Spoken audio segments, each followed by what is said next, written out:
লাকসাম মনোরগঞ্জ থেকে আমাদের সাথে একাত্মতা পোষণ করার জন্য এসছেন। আমি কুমিল্লা জেলা বিএনপির পক্ষ থেকে তাদেরকে অভিনন্দন জানাই এবং আগামী দিনে আমরা একসাথে বিএনপি তথা আমাদের আগামী দিনে রাষ্ট্রনায়ক তারেক রহমানের নেতৃত্বে একটা সুন্দর বিএনপি গঠন করব এবং যে বিএনপি সকলেই গ্রহণ করবে সারা বাংলাদেশ তথা লাকসামের লোকজন, মনোরগঞ্জের লোকজন প্রতিটা ঘরে ঘরে যারা বিএনপির বার্তা পৌঁছে দিবে এবং তারেক রহমানের বার্তা পৌঁছে দিবে, সুখী সমৃদ্ধশালী সুন্দর বাংলাদেশ গড়ান কাজ করবে ইনশাল্লাহ।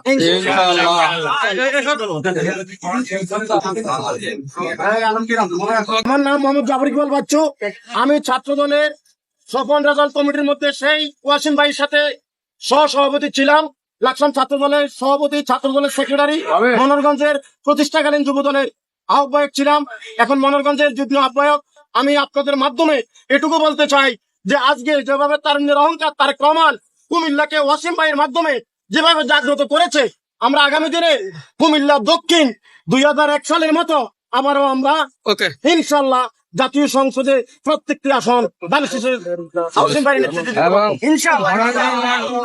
সদর দক্ষিণে দীর্ঘদিন পরে সঠিক নেতৃত্ব আমরা পেয়েছি। ছাত্রদের জনতা, বিএনপি যুবদল ছাত্র দলের আশ্রয়স্থল ওয়াসিম, দক্ষিণ কুমিল্লার ওয়াসিম। আমরা ওয়াসিম ভাইকে পাই দক্ষিণ কুমিল্লা জাগ্রত ছাত্রদল, যুবদল, স্বেচ্ছাসেবক দল, শ্রমিক দল, সর্বস্তরের জনগণ আজকে ওয়াসিম ভাই নেতৃত্বে আমরা আজকে জাগ্রত হয়েছে।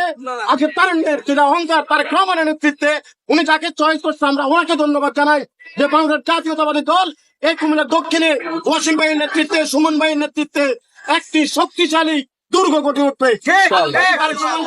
12টি আসনের মধ্যে আমাদের 7টা আসন, এই 7টা আসন ওয়াসিম ভাই ইনশাআল্লাহ তারেক রহমান বেগম খালেদা জিয়াকে দিতে পারবে। অনিল আনোয়ার আজিম সাবেক এমপি, উনিও আমাদেরকে বলছে যে আমরা অত্যন্ত আনন্দিত এবং গর্বিত যে আমাদের সঠিক নেতৃত্ব আসছে। যারা ছাত্রদের অনেক কাছের লোক ছিল জাগ্রত করছে সর্বরোধী আন্দোলনে যারা নেতৃত্ব দিচ্ছে, আজকে সেই নেতৃত্ব কুমিল্লা দক্ষিণে ফুটে